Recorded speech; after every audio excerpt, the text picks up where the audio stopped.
Well, we have been going through the book of Luke together. As the bumper shows us, this week we're actually taking a little bit of a break from the book of Luke on our fifth Sunday. And we're going to be in Mark chapter 10 and verse 35 today. Every time we have a month with 5 Sundays, we do two very special things, or we have been doing two very special things. Is first, we've been inviting our kids into the service. And I will say, it's more fun for me to get to teach and get to see some of our kids' faces dialed in. So we get to invite them. They're a valuable part of our gathering. I think sometimes we can forget how sweet it is to have our children be here for the whole service, so we get to do that. Larry Carlson reminded me last week, I don't know if Larry's in here, but he reminded me last week that children may be a small percentage of our total gathering today, but they're 100% of our future. And so we like having them in the service to get to be a part of the teaching and the lesson here today. On Fifth Sundays, we also get to focus on an aspect of our mission as Christians. So we've been doing that somewhat throughout the book of Luke in general. But on Fifth Sundays, it gives us a chance to reevaluate specifically what our mission is, and here our mission as servants. So kids, first, those kids who are in here, I'd like you to think about this, and adults, you can participate as well. Can you think about what it was, kids, that you want to be, or what it is for kids that you want to be when you get older? What do you want to be when you grow up? What do you want to do? What profession do you want to have? Maybe adults, you had a profession that you wanted to be when you got older that you held to for a really long time. Now, there were several things I wanted to be. I wanted to be a sports star. That didn't work out for me. I'm not real fast. I can't jump real high, and those things don't lend itself towards being a sports star. But that was one thing. Another thing is sometimes I would preach to my parents and to anybody who would listen to me when I was around 6 or 7. And so I did get to do that, but sometimes they work out, sometimes they don't want to be. But oftentimes kids want to be firefighters or police officers would be two that I had thought about. Maybe a singer who would sing on stage before audiences, or I know my daughters mentioned being a baker. Some people like to be would want to be like a veterinarian maybe, or a soldier. There could be many things that kids might want to be when they get older, but one thing that I've never gotten as a response when I've asked a kid, what do you want to be when you grow up? I've never gotten the response that they want to be a servant. It's not real high on people's pecking order. If I could just serve others for a living, that would be a really great life. And so many of us don't think that way, but I was struck when I was going through a study in 1 Corinthians a couple years ago, and I was struck by this verse in 1 Corinthians 4 and verses 1 and 2. It says, Paul says, "This is how one should regard us, as servants of Christ and stewards of the mysteries of God. Moreover, it's required of stewards that they be found faithful." And so Paul said that this is how one should regard us, is as servants of Jesus Christ. And so he was talking at this time in the midst of chapters about division and passing judgment on one another. And he said one should regard us as servants. The Apostle Paul could have been regarded as a hero of the faith, an apostle, right? He shares with us many of the different ways that he had thought of himself and was upheld. He was a learned man. He had studied at the feet of Gamaliel, and he had been a well-respected religious leader. He could have been considered a leader of men. But instead, he says people should regard us as servants, as stewards. We like to identify ourselves in many ways. I like to consider myself and think of myself as a husband, a father, a son, a brother, an uncle, a friend, a pastor, a Christian, right? These are all ways that we identify ourselves, the early things that come out of our mouths when we're in a conversation with a new person. But what should we see ourselves as? My aim today is that you would see yourself as a servant. We are servants of Jesus Christ. So why take a full Sunday morning service to point out our role as servants? Well, there's two things that I think we have natural tendency towards that I think can be destructive. We have a tendency to choose rather to be served than to serve, right? We would far rather have people spend time serving us. Who doesn't love to be served? I don't know if you've ever gotten the privilege of being on a cruise ship, but there's a lot of benefits to that. You don't have to cook meals. Someone cleans your room for you and even puts towels into the shapes of various animals, right? That's fun. People put on shows for you. They check in with you. They take you places on excursions. They wait on you. 24-hour room service. You can get a cheeseburger at 2 a.m. So that's what everybody needs, right? So we love the idea of being served. We call it paradise. Right? It's paradise to be on a cruise in these beautiful environments, have people waiting on you, bringing you lemonade while you sit on the beach. Man, that's the life we want to live. But that's not what we're called to. And our desire to be served is evident from the beginning. Have you ever had the privilege of seeing your kids or children argue over which one has to get up and do something? We have, occasionally we'll have a remote sitting on on kind of our fireplace thing. It's a end table. And it'll sit there, and sometimes we'll have nephews and nieces and teenagers and different people around, and one of them might say, "Hey, will you go grab the remote for me?" And the other one's like, "Why don't you get it?" Then they argue back and forth over who's going to go get the remote. Now, some of you, Jordy, this might be a surprise to you, but back long ago, the kids used to have to be the remotes. So you'd have to run up to the TV every time to change the channel, right? And so if I'm watching a football game and we want to watch something different, I'd say, "Jordy, can you go run up to the TV and change the button?" Because remotes weren't even a thing. Addie has her mouth open. So that was shocking. But we would argue in our house. There's a phrase that, "Hey, since you're up," right? That's a real common thing. "Since you're up, can you go do this thing for me? Since you're up, can you go do the dishes for me?" We have a desire to be served rather than to serve. We make light of it, but it's something that is troubling. That's not how it should be. And here's the second thing that concerns me. I see both of these things in my own heart. I want you to be so aware. We tend to view ourselves as those who volunteer our time rather than those who steward God's time. And when you do that, anything that we do, we see as this great gift of volunteering our time, when in reality, all of our time is God's, and we are just stewarding it. We're just using it in a way that would be glorifying to Him. We are servants and stewards of God's energy, talents, and resources. When we participate in serving, we can appear quite noble for giving of our time, but we really need to quit thinking that way. It's not about how we spend our time. It's about how are we spending God's time and His energy and His resources and His talents and His treasures, because it's all His. How are we living out our call to serve one another? So this leads us to Mark 10. We'll talk through this passage. Mark 10, verse 35, the Bible says, "And James and John, the sons of Zebedee, came up to him and said to him, 'Teacher, we want you to do for us whatever we ask of you.'" That's kind of a good tactic. Try to get the person to, before telling them what you're asking, if they would just agree to do whatever we ask of you, that would be helpful.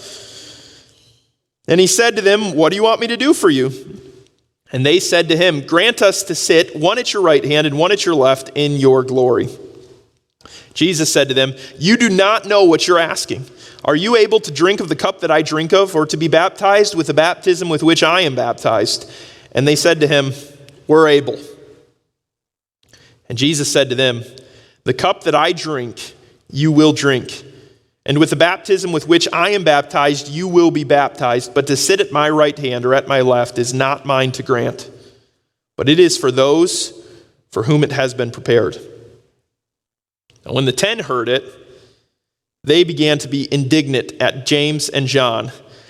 And Jesus called them to him and said to them, "You know that those who are considered rulers of the Gentiles lord it over them, and their great ones exercise authority over them. But it shall not be so among you. But whoever would be great among you must be your servant. Whoever would be first among you must be slave of all. For even the Son of Man came not to be served, but to serve, and to give his life a ransom for many."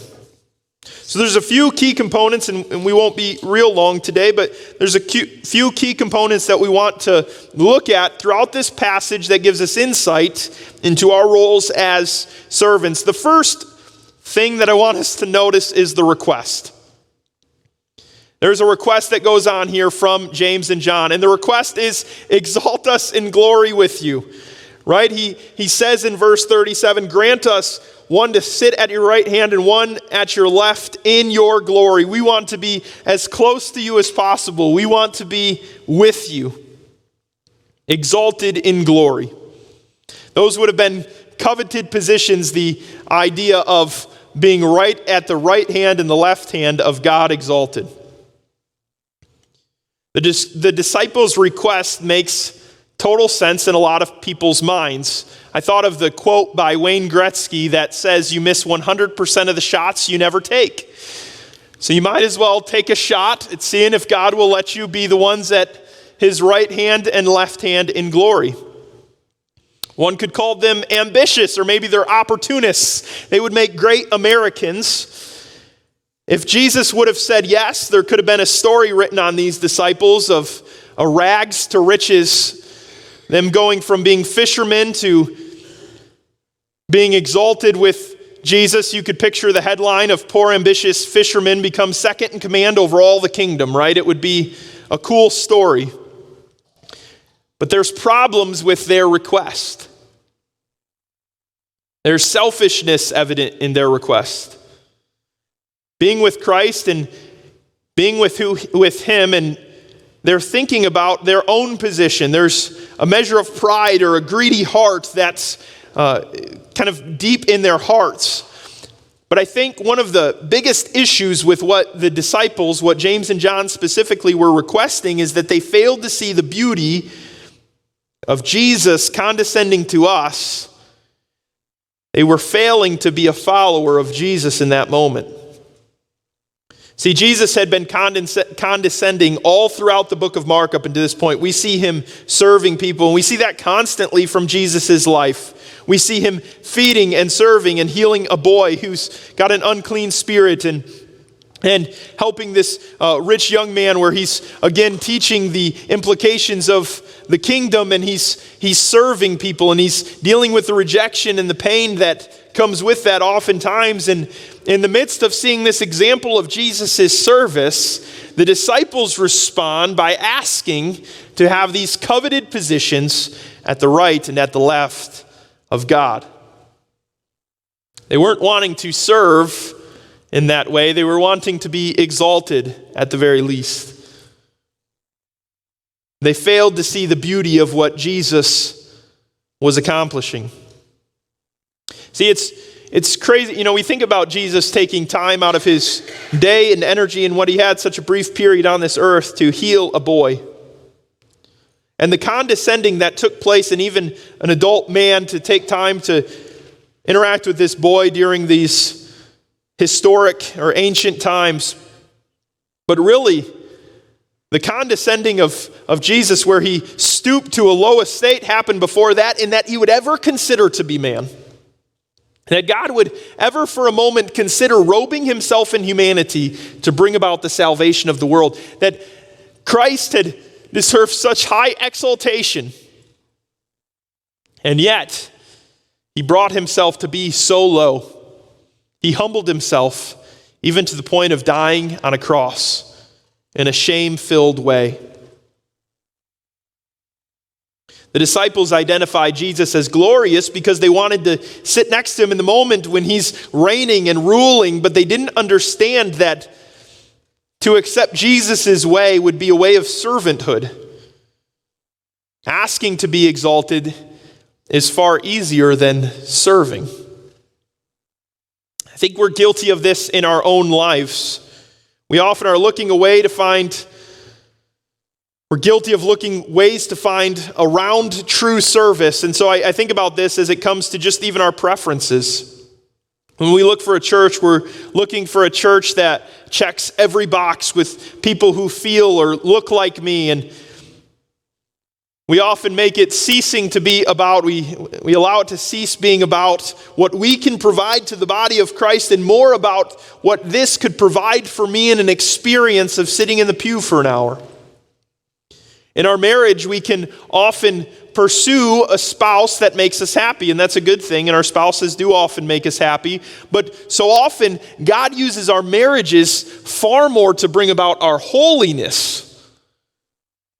That our being holy is far more important to God than our idea of being happy. Both of those are good things and can be used for good, but sometimes God uses our marriage to just make us holy, to teach us to serve, to teach us to care, to teach us to invest in one another.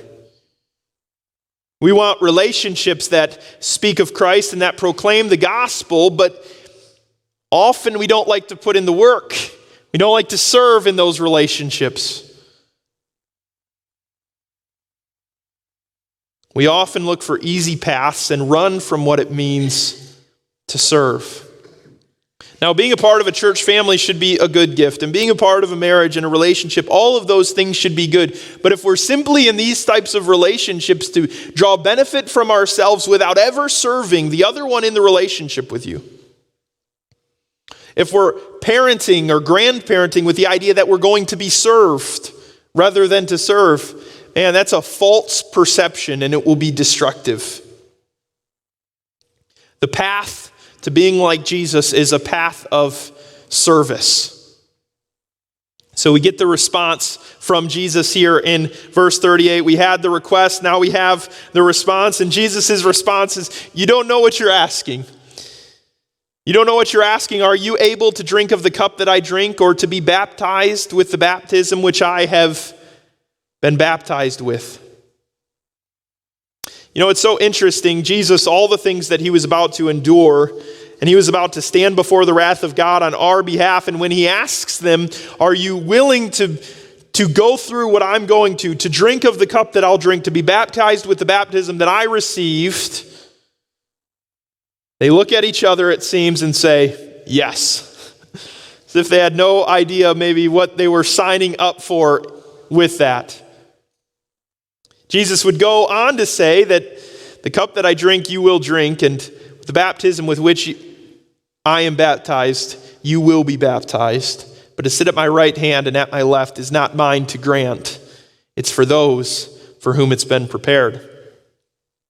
You know, the cup usually means something allotted by God. And so this cup that they were to drink of would have been something allotted by God, allowed in their life by God. And the baptism expresses Jesus' solidarity with sinners, according to J.R. Edwards, with sinners, and his willingness to bear their judgment before God. So Jesus was the one who was going to stand before the wrath of God one day. And the disciples would be benefactors of him receiving that cup and being baptized with that baptism. They would be associated with Christ. But what they were asking seems to be that they were asking to be exalted with Jesus, and he's saying, what I'm doing you can't do, but you will benefit from what I'm doing. Jesus is reaffirming that we are to follow him as servants. We followed him in serving, and we follow him in suffering. Jesus doesn't allure them to serve and suffer by the promise that they'll sit on his right hand in glory, but he calls them, and by extension, he calls us to follow by exemplifying what it means to serve and to suffer. We follow Jesus not because he will glorify us. We follow Jesus because in his presence is joy. His value is infinite. He is worth far more than anything. We follow Jesus out of a servant's heart, out of thankfulness that we would be accounted with him. So in Jesus' response, he's identifying that they've missed something. So we have the request, the response, and then the reaction. In verse 41, it says, "And when the 10 heard it, they began to be indignant with James and John." The reaction of the other 10 doesn't really seem to be a godly anger on the surface. Perhaps it was, but from my reading through the text and looking at it, it doesn't seem to be, but it seems to be that they were angered that James and John would ask this request and exclude them from it. That they would want to be exalted with Jesus. Because one chapter previously, they had just been arguing over who would be the greatest in the kingdom of heaven. And so now James and John took this opportunity to kind of get their hat in the ring first. I'd just like to have my request on the front end. We were all arguing over this, and I don't want them to get to it first. So then the other 10 are frustrated that, man, you asked before us. You get the sense that they would have liked to have promoted themselves potentially to that role. And that's a common thing within our world is we don't lack self-promotion. We don't have a lacking of people who want to be exalted. What we lack in our world is servants. That's what we lack. We lack people who are willingly pouring themselves out to people. If you want to be different in the world that you exist in, your occupation, your job, your interactions with people, be a servant. Because that's not common. Too often we reflect the culture, and social media and different things can reveal in many of us the desire to be made much of. Everybody becomes their own brand, and we can make much of our brand on social media. That's delusional. It's self-promotion, and it's not for the cause of Christ. Romans 12:10 does encourage us to be competitive with one another in one way, but it's not in pushing through each other to try to see who can get exalted. It's actually to outdo one another in showing honor. That's the way that we are competitive against one another. Man, I want to be more honoring to my wife than she is towards me, and she wants to be more honoring towards me than I am to her, and that's how we kind of compete, so to speak, with one another. And that should happen in all of our relationships, that we seek to show more honor to each other. The disciples were not happy. They were angered about this. They were not seeking the honoring of one another or the honoring of Jesus. It seems to be that they were frustrated. They were not exalted or thought of to be exalted first. I'm not picking on the disciples, so to speak, because that heart is within me often as well. And if we take long enough to look inside, our own hearts and minds, that's there for us all. Here's the fourth thing and the final thought. So we had the request, the response, the reaction, and the reversal. The great ones serve greatly. In verse 42, it says, "And Jesus called them to him and said to them," so now he's gathering all the disciples, and it seems like we need to have a meeting because you guys are missing something here. "You know that those who are considered rulers of the Gentile lord it over them, and the great ones exercise authority over them, but it shall not be so among you. For whoever would be great among you must be your servant. Whoever would be first among you must be slave of all." The great ones among the Gentiles, they lord their authority over people. They love to be considered great and powerful and mighty. They love to show how much authority they have, and they love to use it.